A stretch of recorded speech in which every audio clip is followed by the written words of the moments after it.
olu bɛ buti e la ni faransi taara Algérie maliyɛnw b'a fɔ an t'an farati Algérie la ani faransi filɛ ɲɔgɔn ye na ka siga don ani ɲɔgɔn cɛ k'a sɔrɔ hali u ma bɛn fɔ la oui nin kɛra tuma min na Algérie président y'a dɔn ko nantigiya man ɲi o y'a to a nana ka Mali ministre des affaires étrangères wele ka na lasigi min tɛmɛna n'a ni ɲɔgɔn cɛ ne ye silamɛ dugu di a filɛ wa n ma sɔn a kelen kelen si ma nafigiya ka dabila le Mali est un allié stratégique a nana o de tiɲɛ da kɛnɛ kan wa hali sini baara minnu kan ka kɛ tɛmɛ n'a ye alhamdulillah Gani ni ne bɔr'u ni ɲɔgɔn cɛ Gani a taara don min na français ka opposants y'a fɔ a ko Macron i ye Faransi lebu k'a da parce que i taara i yɛrɛ humilier Algérie Macron kɛra de Macron tɔgɔ o taara Macron tɔgɔ sɛbɛn arabukan belebele de kan ani anglais hali Macron tɔgɔ ma sɛbɛn français la a t'a dɔn min sɛbɛnnen don k'a sɛbɛn Macron ɲɛ b'a tɔgɔ la pupitre sanfɛ arabukan t'a dɔn a daminɛnen don yɔrɔ min ka ban yɔrɔ min yɛrɛ a tɛ arabukan mɛn u y'a yira Macron de fo k'anw sa Mali de y'anw dɛmɛ indépendance la k'a ka cɛdenw da anw ma k'anw dɛmɛ anw kɛra Mali ma jugu ye parce que terrorisme filɛ nin ye dans le Grand Sahara Algérie de bɛ fɛn bɛɛ kɔfɛ mɔgɔw bɛ siran min na dɛ Mali ka déstabilisation Mali ka basigibaliya mɔgɔw bɛ ka Faransi de ye mais Algérie de ye fɛn bɛɛ ye Faransi ba dɔn n'Algérie sɔnna a bɛ ɲa n'Algérie tiɲɛna a bɛ tiɲɛ o de y'a to Algérie ko a ma tiɲɛ la ne mɛnna tɔɲɔli la ne ye arabu de ye n ye silamɛ de fɛnɛ ye n ye maɲuman bɔnna de Ala kama a to ta ni ni Mali jɛ mana kɛ fitinin min an b'o bɔ ɲɔgɔn fɛ taa sisan nɔ Gazprom ani Sonatrach ani Eni n'o ye Italien ka société ye olu de bɛna jɛ ka gazi ni pétrole baara kɛ ɲɔgɔn fɛ sisan Faransi ka société sen bɔra la bubu ka Faransi gɛn ka tila ka société Faransi kɔnɔ cɛ o bɛ ka kɛ ka gɛn sa dɛ baara banna bloc 8 bloc numéro 4 bloc numéro 16 bloc numéro 14 a bɛɛ contraire a bɛɛ minɛla la a bɛɛ France là les 29 forages pétroliers les 4 grands bassins sinon les 5 grands bassins dɔw b'a fɔ ten dɔnnikɛlaw kulo bɛ kuma la a baara banna baara bɛɛ banna sisan baara bɛɛ banna contrat stabilisera Mali pétrole kɛra 50-50 par égal grâce à Assimi dɔrɔmɛ kelen basi dɔrɔmɛ kelen nɔnɔ a banna kalash Assimi mais Faransi kun y'a dilan ni société mun bɛ na ka na pétrole ni fɛn kɛ société fɔlɔ min na exploration na o yɛrɛ ye minɛn mun ta ka na fɔlɔ i b'a kalama pétrole mun kan ka bɔ o yɔrɔ kɔnɔ bloc numéro 8 yɛrɛ kɔnɔ olu yɛrɛ ka minɛn ta wari kun ka ca n'o pétrole hakɛ donc a b'a dabɔ kama k'a ka minɛnw da gɛlɛya ni pétrole bɔ ni pétrole bɔ minɛn yɛrɛ cayara ni pétrole yɛrɛ ye nafa jumɛn b'o pétrole bɔ nafa t'o la ba gɛnna a tigɛ bɔra baara la pewu Algérie ni Mali sigira u kumara u bɛnna donc base minnu bɛ yen Russie kan ka 50 camps militaires mun kɛ plus 15 bases militaires dans le Grand Sahara a fɔlɔ bɛ sigi Algérie ni Mali de cɛ Russie ka base fɔlɔ min kan ka sigi o kan ka sigi Algérie ni Mali de cɛ baaraw la kilenna baaraw la ɲana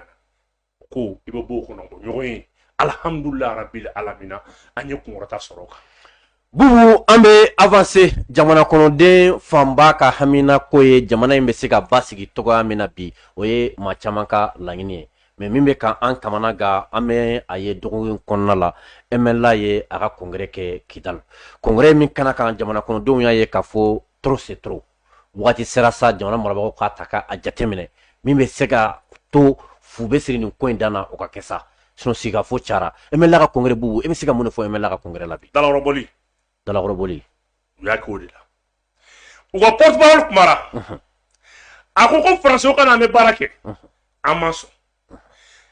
ko MINUSMA ka na an bɛ baara kɛ k'an ma sɔn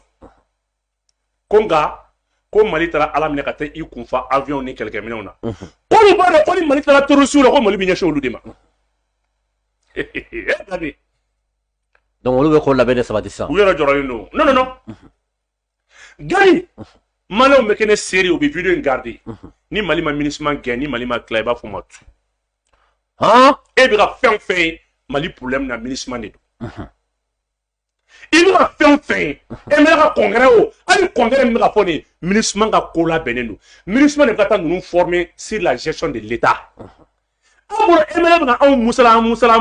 mɔgɔw bolo ko MLA bɛ ka siran ou bien ko yɔrɔ dɔ tɛ dɛ u bɛ ka MLA digi jamana maracogo de la. oui u t'olu ɲɛdɔn fɔlɔ. parce que u tɛ état gérer cogo dɔn cadre ko problème b'u la mɔgɔ kalanni ko problème b'u la contrôle bɛ gérer cogo di diplomatie bɛ kɛ cogo di donc u bɛ ka taa MLA former o de la. i bɛ avion ni fɛn fɛn ministre avion ni fɛn fɛn a bɛɛ école karamɔgɔw de u bɛ ka taa MLA mɔgɔw kalan. han. kɔsa in na u bɔra k'a fɔ ni ye français ka expert dɔ mankan mɛn ko effectivement ko basigi ko bɛ Kidali ko mais ko Menaka k'i bɛ k'a fɔ ko tuma bɛɛ attaque bɛ ka caya parce que u bɛ ka attaque caya Menaka pour que Gamuna ka élément minnu bɛ yen n'o ye Gatcha ye ale ni MSA ye n'olu bɛ k'a fɔ k'u b'a u ni armée Mali bɛɛ ye kelen walasa k'a jira Menaka kaw la ko Kabiru Faransi bɛ k'i kɔ don lakanabala bɛ ka nalen donc sisan mɔgɔ minnu bɛ Menaka olu de b'a la ka bɔ ka t'i yɛrɛ kalifa don Kidali.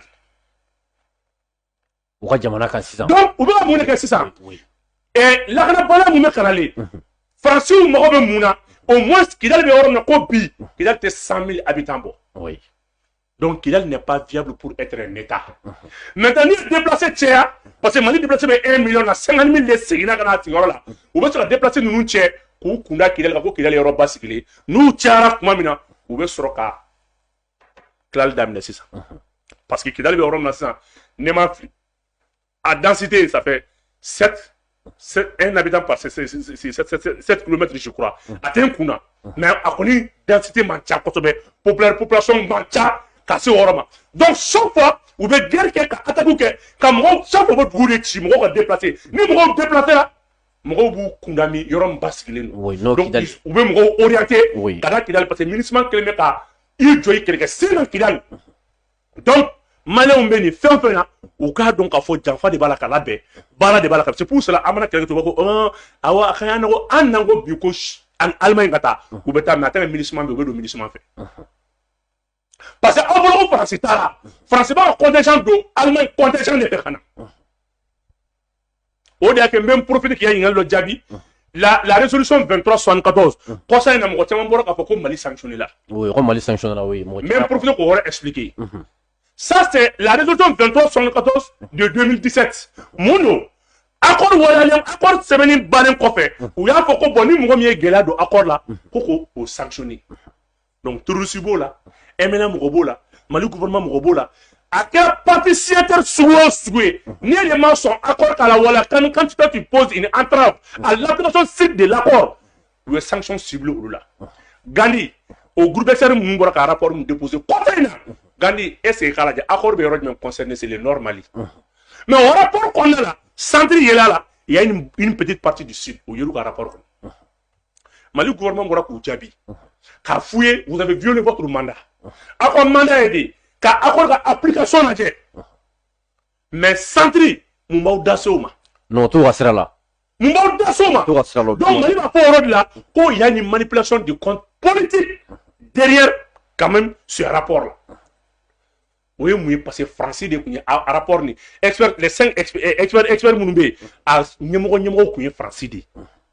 Donc tellement que elle nous a contrôle là. Oui, rapport nous sait yoram yera ma fou yo beka kono. Droit de l'homme, la violation des droits de l'homme. Il y a beta Mali chargé, Mali la petit.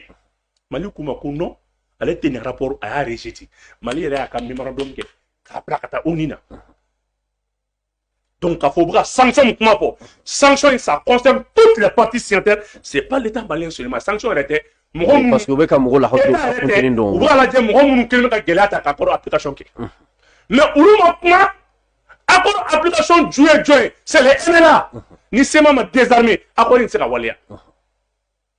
Parce que Arumba au boulot. Abuna Konafra, Marfa da Auma, co désarmement, co DDR, alors que Duguchi Marfa Baboulou. Au boulot, on y est fatwa.